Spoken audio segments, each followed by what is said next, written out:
Hi Chicken Gang and friends, I'm super pumped for this video, that's why I'm standing up. So are you confused on what's happening on GME stock and you want a summary of it? I've been getting quite a lot of requests.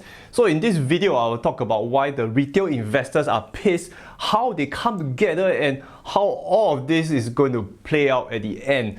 Anyway, appreciate an early thumbs up for the algo and supporting my cause. Thank you so much. So hedge funds had always had this unfair advantage. They control the media, they get in the trades before us and leaving the retail investors absorbing all the losses, and for all the corrections they cause, jobs and homes the people have lost, for all the people who can't afford a decent freaking life while Wall Street gets rich, and for all the times they got bailed out with tax money. So this story is not about money, it's about sending a message. Is about everyday people coming together fighting the big boys. Do you remember Tesla's stock before the run up? Many retail investors were fighting the FUD back in 2016. Before my YouTube days, I was actively speaking on stage about Tesla. Well, this donkey Melvin Capital has been shorting Tesla since 2016, and this is sweet donkey revenge. I'll link their trades below. We retail investors are sick of the big boys, the hedge funds burning retail investors. Gamestop and Elon Musk has joined the fight with us. Some of Gamestop stocks like Virgin Galactic is highly shorted with 30% short float. Elon Musk is also joining the fight. Tesla almost went poof because of the short sellers pushing the stock price down back in the early days, 2016, 2017.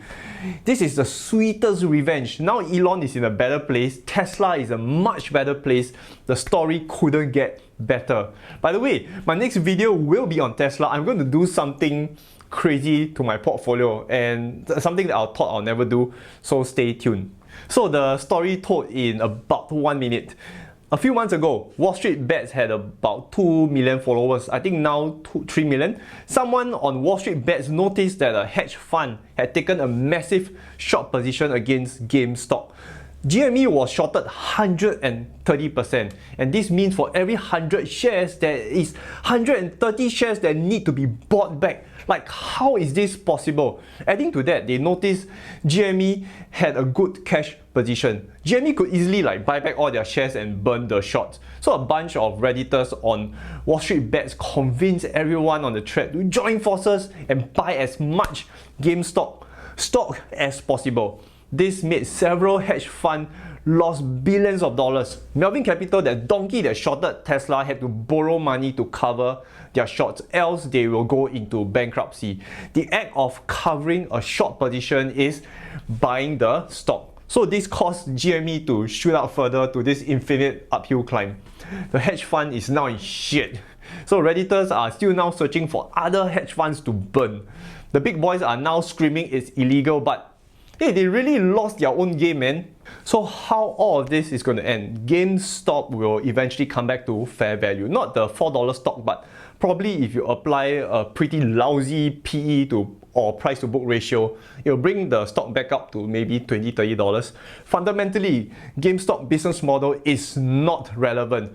My real worry is actually Robinhood blowing up. It is a slight chance, and in running multiple businesses, this was what I learned. If it's an operational problem, it can be fixed.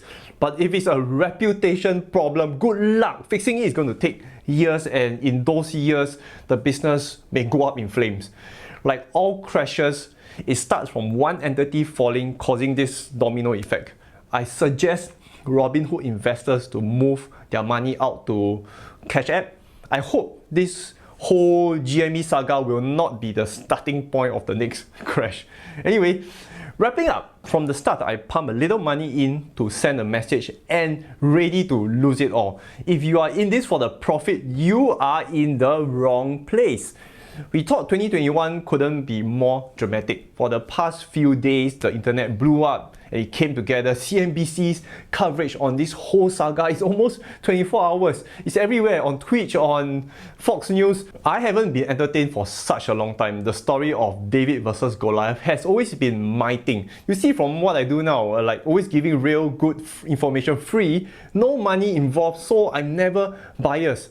Anyway, appreciate the thumbs up. I hope I summarized all this well, and as always, invest safe.